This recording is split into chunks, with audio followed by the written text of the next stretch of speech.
Hari ini acaranya benar-benar luar biasa. Jadi jujur Li, aku sama Kak Igun datang hari ini tuh karena menebus dosa. Karena waktu hari pertama kan Kak Igun kan bikin open house kan. Terus diundang tuh waktu itu. Terus aku nggak bisa karena di rumah aku juga kebetulan kan ada open house juga. Terus sampai akhirnya di rumah kan orang Betawi, sampai di tenda, sampai ada lampu-lampu, sampai apa gitu. Terus Kak Igun tuh bilang kemarinnya kayak, lu besok datang ya. Kita kan selama bulan puasa kan kerja bareng kan, full tuh kan Ramadan di buka puasa. Lu datang ya. Terus aku bilang iya. Udah dikasih baju sama dia, dibeliin sepatu mahal banget 25 juta tuh sama dia. Datang ya, aku bilang iya insya Allah gitu. Nah terus aku izin sama mamaku dong, aku bilang kayak datang ya ke mau tempatnya kayak gue, dia paling ntar jam 4 aku bilang gitu. Dan aku lupa, itu kan lebaran hari pertama ya. Aku nggak bisa nyupir, supir aku tuh nggak ada, ternyata supir aku pulang kampung. Terus aku bingung, aduh gue naik apaan ya kata aku gitu. Nah terus aku nyari supir nih nggak ada. Terus mesen apa namanya kata mobil online gitu, nggak ada juga yang nerima. Terus dia bilang kayak, lu gimana nih? Sebenarnya dia marah kan. Kalau sampai lu nggak datang lagi kata gitu. Terus ya udah, sekarang udah habis dosa. Walaupun jauh aku yang nyasar sampai tadi mana ujung apa sih ujung kunyit tapi di depan nyampe ke sini. Tapi ini salah satu pelajaran buat aku sih di balik sosok Kak Igun. Apalagi kemarin 1 bulan full itu aku bener-bener mengenal sosok Kak Igun lebih dekat gitu kan. Nggak cuma kerja tapi bener-bener yang beliau tuh ngasih tahu aku yang kayak tadi kan denger gak ya mau maghrib aku masih ngobrol sholat terus sholat kayak gitu. Jadi bener-bener masya Allah lebih banyak berubah di dalam kehidupannya. Tadinya kan aku mikir ya sama-sama kayak aku gitu ya, masih suka kayak yang lengah yang segala macam, tapi beliau bener-bener yang agamanya itu masya Allah tabarakallah. Dia sampai nyewa guru buat belajar bahasa Arab. Terus dia udah daftar haji ya kan buat tahun ini. Terus dia ngajakin aku juga. Terus kan aku masih mikir ya karena aku bapak mamaku mau berangkat, jadi aku ntar dulu deh gitu. Karena kan harus pakai furoda kan harganya lebih mahal gitu. Dan sekarang acaranya bener-bener gong banget, punya rumah tahfiz Quran. Ini bisa menjadi amal jariah. Apalagi ketika anak-anak ini belajar Al-Quran, terus dibaca itu insya Allah amalnya ngalir terus buat Kak Igun sampai akhir hayatnya. Tapi kadang sama itu nggak kita Anwar ada mau kasih apa ke ini gitu. Hah? Donasi apapun atau di Untuk pesantren. Kalau tadi udah ngomong sih, sebelah mau dibangun masjid katanya gitu. Terus aku bilang ya insya Allah gitu. Kan sama aku juga kan di rumah kan memang kalau kita berbagiin kan kita punya pos masing-masing ya. Aku punya anak yatim, punya janda gitu. Tapi kalau misalnya, apalagi tadi habis dengar Pak Ustadz bilang kan, kita kalau sedekah itu jangan sebagian, tapi harus full. Nah makanya aku pikir kayak udah semakin banyak memberi. Jadi salah satu pintu baru aku juga buat berbagi gitu. Pasin kayak gue kan kayak war gini gitu. Lebih diajarin gimana caranya kita buat sedekah jor-joran. Karena kayak gue bilang hidup itu bukan cuma di dunia, tapi ini sama aja kayak tiket kita buat nanti di akhirat. Karena kalau dunia kan cuma sementara nih ya kan, hiruk pikuk, kesenangan, kebahagiaan, anak, perhiasan. Tapi nanti keabadian tuh ya di akhirat. Nah bakalnya itu harus kita kejar nih selama kita masih dikasih kesempatan sama Allah hidup di dunia kayak gitu. Anwar selain itu kan yang berubah juga ada korban. Iya. Yang masalah jadi Mualaf. Itu masya Allah tabarakallah, aku benar-benar senang banget, benar-benar sampai aku ngelihat postingannya Kak Igun kan, karena aku nggak tahu ya maksudnya perjalanan religinya Kak Ruben tuh di titik mana sampai akhirnya mualaf gitu kan. Pas aku lihat aku langsung kayak masya Allah tabarakallah gitu. Apalagi kan aku dengar juga tadi lihat di berita katanya ini aku juga nggak tahu makanya belum nanya lagi, belum ketemu sama Ruben. Katanya bulan Mei ini mau berangkat haji katanya gitu kan. Aku ngeliatnya kayak ya Allah nggak tanggung-tanggung ya ngasih hidayah buat orang gitu kan. Apalagi kalau aku lihat sekarang ya, aku ngeliat secara fisik, secara sikap, secara semuanya, Kak Ruben tuh kayak ada perubahan gitu loh. Mukanya satu lebih fresh, terus kedua kayak nggak loyo. Kalau kemarin kan maaf ya, aku ngeliatnya kayak mungkin ada kayak perubahan. Aku nggak tahu apakah itu perubahan usia kayak jadi tua, tapi sekarang tuh kayak fresh, kayak nice to meet you, kayak smiling, kayak lebih seger aja gitu. Dan setiap ketemu juga kayak, Kak, kapan kita sholat bareng gitu, Kak, kapan kita ngaji bareng, Kak, kapan kita pakai hijab, pakai pasangannya maksudnya pakai hijab gitu, bukan kan kita udah aja. berhijab. Oh udah, oh iya pasangannya ya, aku belum. Gitu Tapi jadi kayak kemarin sempat viral foto jadi imam sholat buat itu aku ngelihatnya kan maaf ya banyak pro dan kontra kan. Ya aku bilang kalau aku ngelihatnya yang namanya orang mau bener pasti banyak yang nggak suka, bener nggak? Tapi aku tetap ya kayak ngedoain aja. Aku selalu doain. Aku setiap juga ngedoain. Ya Allah teguhkan hatinya Kak Ruben. Aku bilang mudah-mudahan ini memang penantian akhirnya. Mudah-mudahan Kak Ruben menemukan jalan yang terbaik gitu dalam kehidupannya. Karena kan gini, setiap orang kan pasti akan dapat titik terangnya masing-masing ya kan. Siap dapat perjalanannya masing-masing kayak gitu. Hidup itu pilihan. Mau dia ke A, mau ke B, ya kita kan nggak bisa melarang, kita juga nggak bisa mengarahkan. Balik lagi, segala sesuatu yang kita pilih di hidup itu harus dari hati gitu. Makanya salah satu bentuk support dari Anwar, aku selalu mendoakan kayak masya Allah tabarakallah. Apalagi karena aku setiap lihat postingannya jujur, aku selalu senang banget.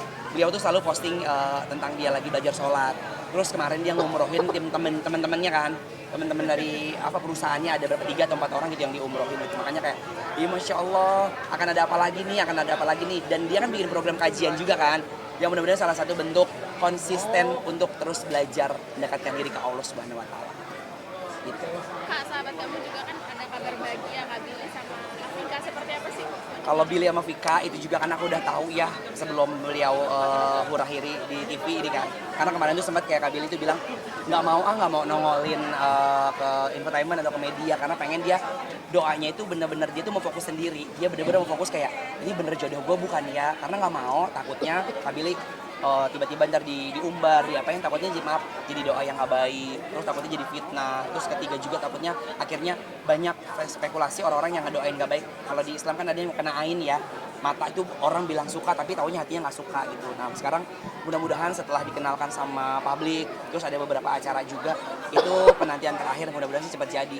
Kalau Kak Billy curhat sama Anwar, dibilang kayak, War gue tuh udah tua, kan syuting bareng kan, gue tuh udah tua, gue tuh 34 menjelang 35, udah nggak muda lagi kayak gitu, gue harus pengen nikah. So aku bilang ya udah jangan mainin cewek lagi, aku bilang cewek apa lagi dicari, kan semuanya udah pernah bermain-main kasarnya gitu kan bagian bermain itu kan mencari yang terbaik.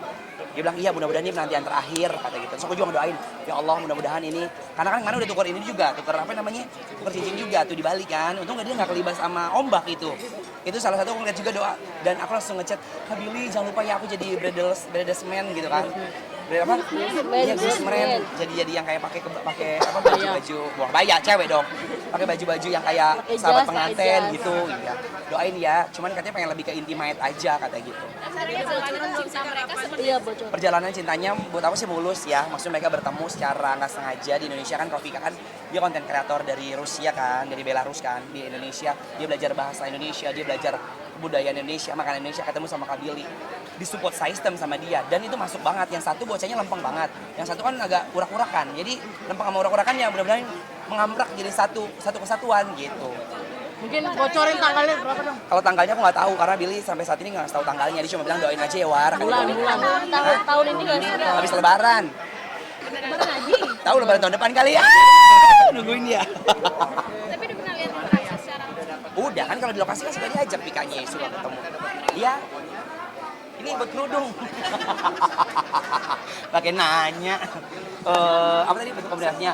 Komunikasi sangat nice to meet you. Sangat apa ya? Best seller deh. Jadi kita bisa kayak di situ makan. Dia kayak makan apa? Jadi kalau si Vika itu kan dia kan nggak bisa makan makanan Indonesia kan.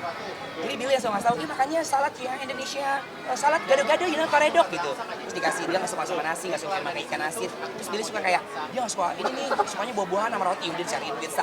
Dan itu kan salah satu bentuk keseriusan kan. Apalagi kalau misalnya kalau lagi syuting bareng, Billy selalu bilang kayak gini, dia mau makan ini Anwar pizza, kita makan di sana, dia nggak suka sambal, dia nggak suka ini. Jadi kayak wah ini effort nih. Kan biasanya kalau misalnya mungkin nggak pakai hati kan cuek-cuek aja cowoknya nggak bakal ngasih makan yang segitunya gitu.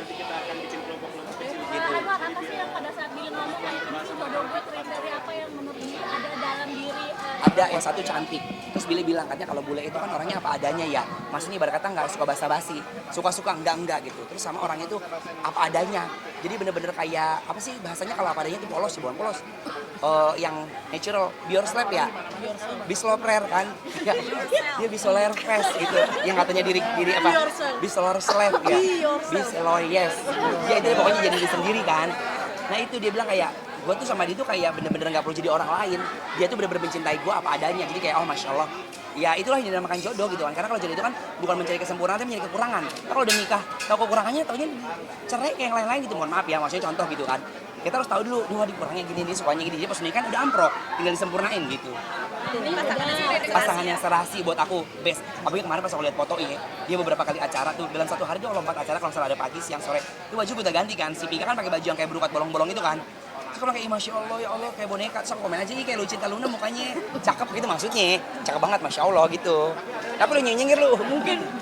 Ini udah Bang Anwar menyusul nggak? Kalau aku doain aja, dibilang pengen kawin ya pasti pengen kawin, cuman kayak Nikah. Bentar lah doain lah ya. Oh, pengen kawin, udah ada. Nikah. Udah ada. Apa nih? Ada lah orang, di Bekasi. Dibawa Enggak dibawa. Apa? Bukan, dia bukan artis. Pokoknya dia orang biasa. Chef. Hah? Chef. Enggak, ntar aku pancing gue. Doain aja, pokoknya aku gak mau. Aku tuh mimpi aku dan doa aku apa gini, tiba-tiba aku nyebar undangan, tiba-tiba nih kawin jeng gitu. Kayak Angga Yunanda Terus kan iya ya? gitu, aku sampai komen dia Angga Yunanda, nih syuting apa bukan gitu kan, karena aku pengen bener-bener kayak ya udah cinta itu kita yang rasain, cinta itu kita yang doain gitu. Nanti kalau udah bener-bener jadi, baru orang lain yang mendoakan dan dapat kebahagiaannya gitu. Udah berapa lama sih, War? Aku, Udah berapa lama? aku sih udah jalan setahun. Lama juga ya. Lumayan setahun. Ya. Diem-diem Hah? Sengaja private berarti. Bukan sengaja private, emang aku nggak mau yang kayak ngombrak-ngombrak gitu loh. Karena aku nggak mau jadi doa buruk, nggak mau kena aing kan Pak Ustadz ngajarin. Pak Ustadz itu ngajarin kalau kita punya kebahagiaan, kita punya goal, kita punya sesuatu, jangan pernah diumbar. Karena nggak semua orang mata melihat itu seneng. Siapa tahu hatinya hasad gitu kan. Jadi kayak, oh iya bener juga ya. Nah kalau kita udah misalnya nggak seneng kan, didoain jelek kan putus dia pada seneng. Gitu. Doain aja. Hah? Kalau keluarga udah mama. Sama mama aku. Kalau mama orang Betawi ya. Tahun ini ya. Siapa aku? Doain aja deh. Lagi ngumpulin duit lu dari Dardo juga udah beli emas pokoknya udah selesai. Makasih ya sayang. Assalamualaikum.